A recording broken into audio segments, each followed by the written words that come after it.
आकाशवाणी भोपाल से प्रस्तुत है प्रादेशिक समाचार और देश प्रदेश की तमाम बड़ी खबरें।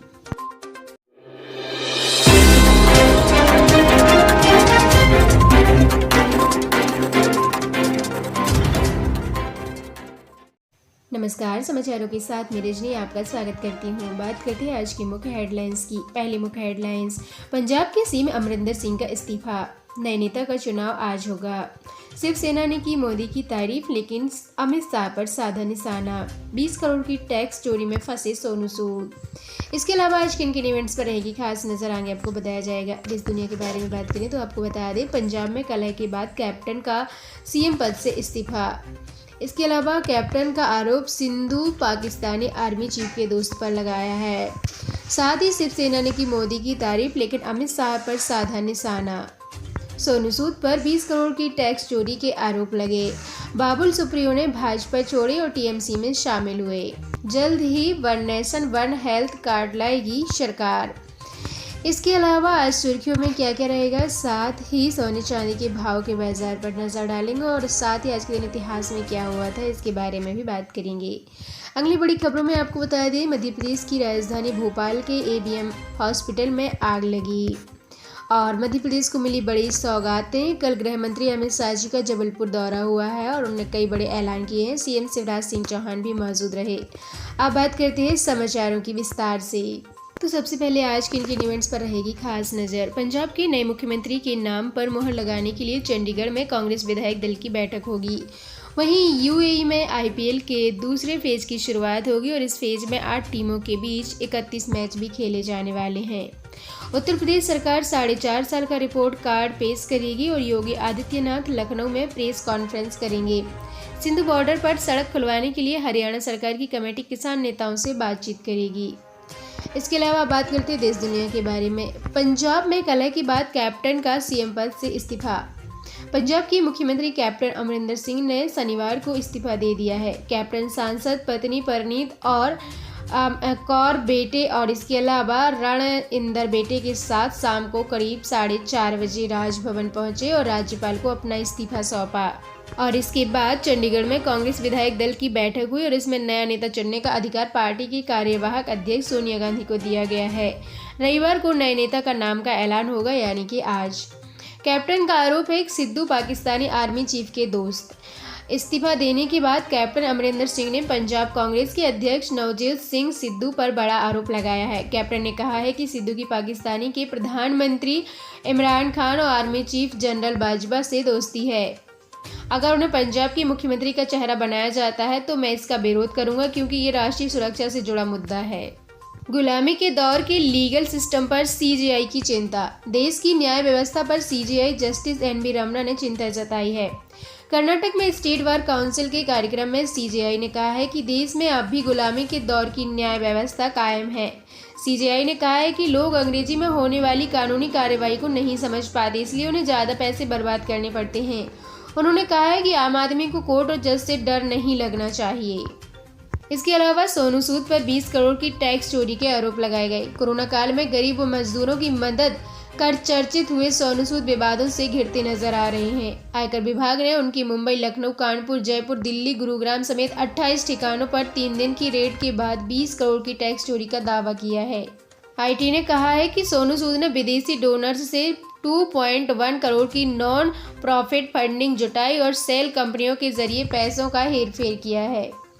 वहीं बाबुल सुप्रियो ने भाजपा छोड़ी, टीएमसी में शामिल हुए। पूर्व केंद्रीय मंत्री, पूर्व भाजपा सांसद बाबुल सुप्रियो शनिवार को टीएमसी में शामिल हो गए।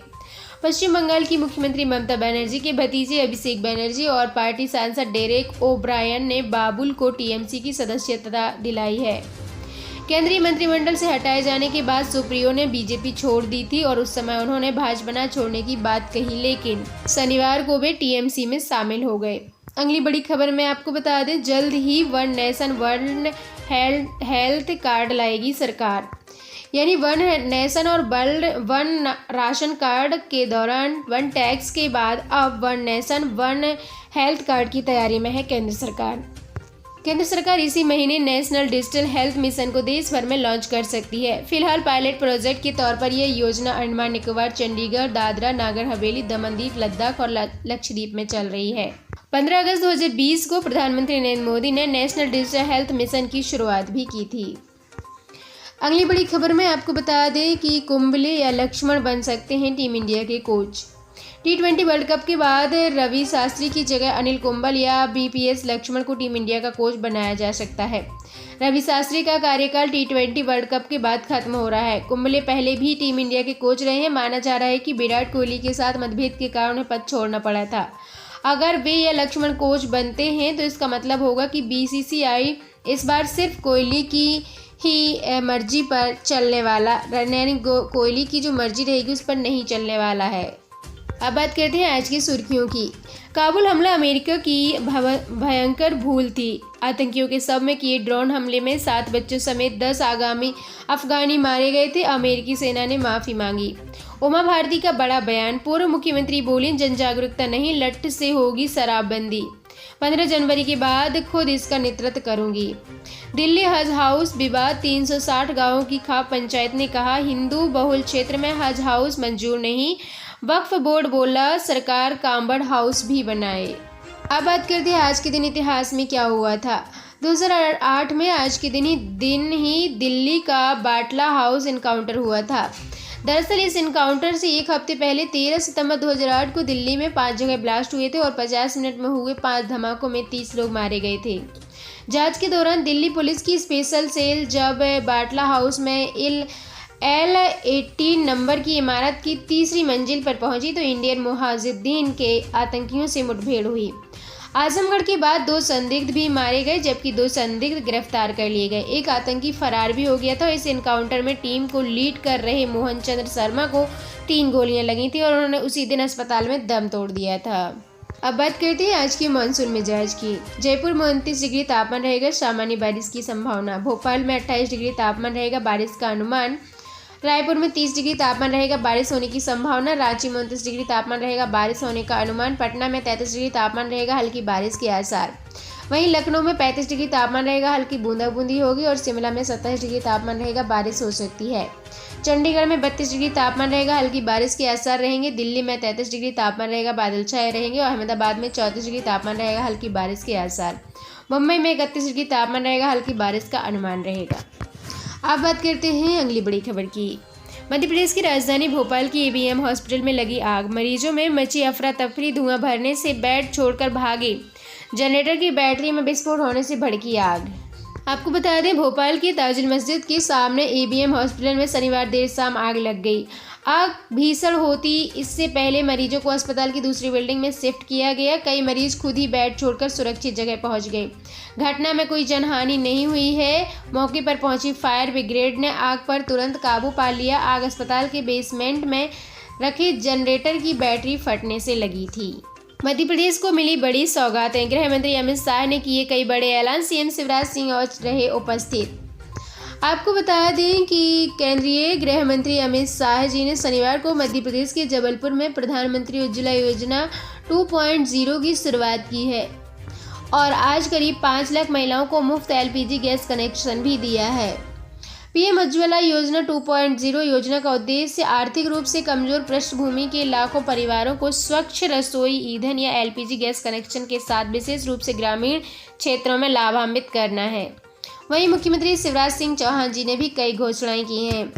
शाह ने जबलपुर के वेटनरी कॉलेज मैदान में लाभार्थियों को रसोई गैस कनेक्शन देकर PMUVI 2.0 योजना की शुरुआत की और उज्ज्वला योजना 2.0 उन परिवारों को ध्यान में रखेगी जो उज्ज्वला योजना के पहले चरण में छूट गए थे। अमित शाह ने कहा है कि 2019 के चुनाव में मोदी जी को माताओं बहनों का आशीर्वाद मिला। जब फिर से सरकार बनी तो मोदी जी ने कहा है कि अभी भी कुछ मां बहनें हैं जिन्हें उज्ज्वला योजना का लाभ नहीं मिला है। इस बार उज्ज्वला 2.0 के तहत मोदी जी ने ऐसी 1 करोड़ बहनों और माताओं को गैस कनेक्शन देने का काम किया है। इसलिए अमित शाह ने घोषणा की है कि देश भर में नियोजित 9 आदिवासी संग्रहालयों में से एक छिंदवाड़ा में स्थापित किया जाएगा और इस बात पर जोर दिया गया है कि कांग्रेस के नेतृत्व वाले शासन के दौरान 4200 करोड़ रुपए से PM मोदी के तहत आदिवासी कल्याण वार्षिक बजट को बढ़ाकर 7900 करोड़ रुपए कर दिया गया है। CM शिवराज सिंह चौहान जी ने भी पंचायत विस्तार से अनुसूचित क्षेत्रों में अधिनियम के कार्यान्वयन की घोषणा की और पैसा पूरे राज्य में स्थानीय स्वशासन की अनुमति देता है। और राज्य ने अभी तक 1996 के अधिनियम के लिए नियम नहीं बनाए हैं। इस प्रकार इसके प्रभावी कार्यान्वयन को रोका जा रहा है। इसके अलावा सीएम शिवराज सिंह चौहान जी ने ये घोषणा भी की है कि राज्य के सभी 79 आदिवासी प्रखंडों में घर घर जाकर मुफ्त राशन उपलब्ध कराया जाएगा। जिस स्थान पर शंकर शाह और रघुनाथ शाह को अंग्रेजों ने बंदी बनाया था, उस स्थान पर 5 करोड़ का संग्रहालय भी स्थापित किया जाएगा और छिंदवाड़ा विश्वविद्यालय का नाम शंकर शाह के नाम पर ही रखा जाएगा। सीएम ने आदिवासी छात्रों के लिए तेंदुपत्ता संग्रह और साथ ही सुविधाओं और योजनाओं के संबंध में कई अन्य घोषणाएं भी की हैं। भाजपा और कांग्रेस आदिवासी समुदायों को लुभाने के लिए हर संभव प्रयास कर रही है ताकि यह सुनिश्चित हो जाए कि उन्हें 2023 की विधानसभा चुनाव में अधिकतम 47 आरक्षित आदिवासी सीटें मिले और इसके अलावा राज्य की 37 और विधानसभा सीटों पर आदिवासी मतदाता अहम भूमिका निभाते हैं। इस प्रकार राज्य की कुल 230 विधानसभा सीटों में से 84 आदिवासी कारक पर काम करती हैं। साथ ही दोस्तों, मध्य प्रदेश और देश प्रदेश से जुड़ी हुई आप ऐसी तमाम जानकारियों को अपने तक सबसे पहले पाने के लिए हमारे इस चैनल पर विजिट कर सकते हैं। चैनल को सब्सक्राइब एवं ज़्यादा से ज़्यादा लोगों में शेयर। समाचारों के साथ मेरी रजनी आपसे अलविदा लेती हूँ। मिलती है अगले वीडियो में। Thank you so much.